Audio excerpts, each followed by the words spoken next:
Welcome to the channel, or welcome back to the channel, y'all. Cooking with Calvin. I have here a 3.5 pound sirloin roast that I paid almost $25 for. I got it from the grocery store. Now I wanted to see if I bought a sirloin roast myself and trimmed it up, cut it up myself into sirloin steaks, would that save me more money? Now, it is a little work to it, but it's not a lot of work. So I turned it over and I'm going to cut this thick fat off that won't render down off of the roast. Now, you can use these trimmings, and grind it up into your hamburger meat, or you can render it down into beef tallow, just so that we're using everything and we're not throwing anything away. So I have everything trimmed up, all the fat cut off, y'all, and I'm gonna cut it against the grain, and I'm gonna cut it into sirloin steaks, y'all.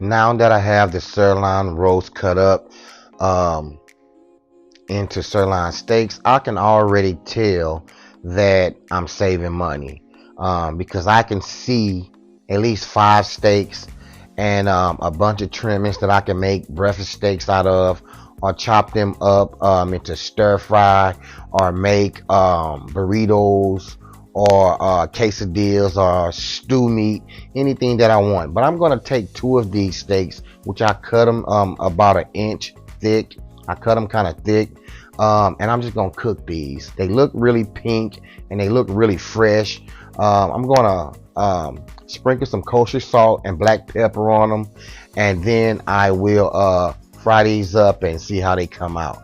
Now remember, we put up a lot of the meat from the roast, so these 2 steaks right here in a restaurant, sirloins, 6-ounce sirloins, just say 6 ounces. These might even be 8 ounces, but they'll probably be $15 a piece. So I can already tell that I saved money because I paid $25 for the roast. So I have some beef tallow left over from my beef brisket smoke, and because beef tallow does have a high smoke point, and also it has flavor, y'all. So we're gonna fry these 2 steaks up medium, and we're gonna check it out, y'all.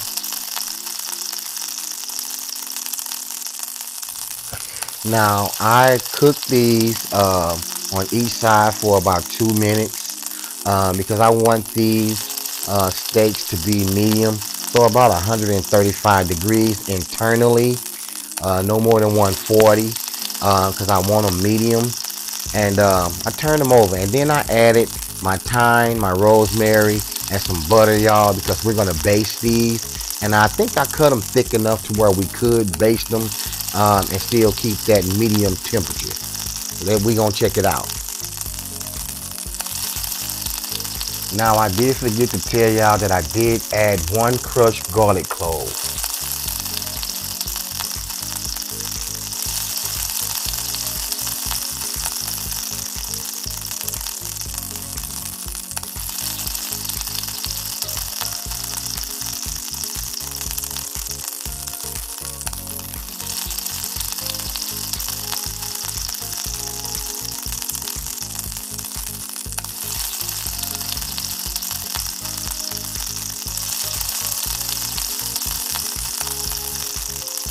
Now that the butter has melted and those herbs are infused in that butter, I'm going to just baste these. I have about a minute left before my 2 minutes are up. So I'm just going to baste them. I have my internal thermometer out, and I'm looking at the temperature. And once I get 135 or 140, because I want a medium, these will be ready. If you want mid rare, you want to take these out at about 120. If you want medium well, you want to take them out about 155, y'all. And well done, 165. All right, so let's just baste these up, and we're gonna pull them off, and we're gonna give it a taste.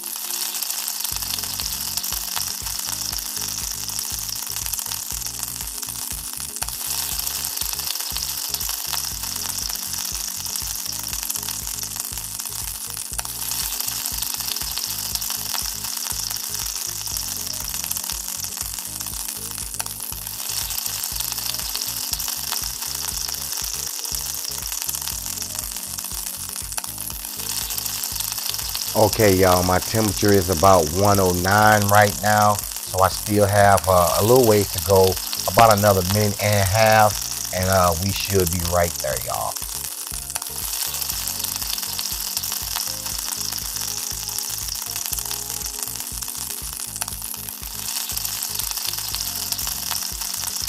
Okay, y'all, my steaks are at 135. That one I just took off was 135. And this one right here is about 137. So I'm going to go ahead, give it a little baste, and pull it off, and we should have a perfectly medium steak.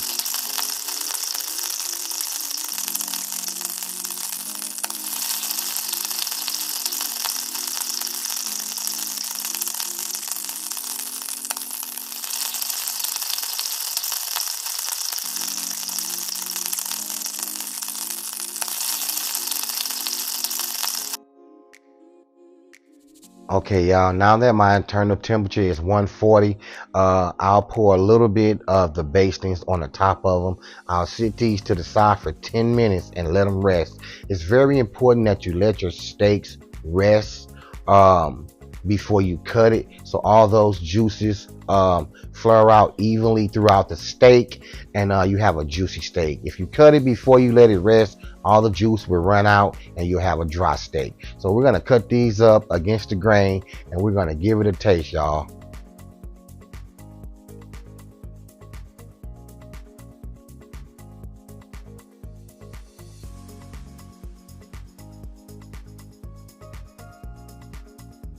Now I think that's a perfect medium sirloin steak.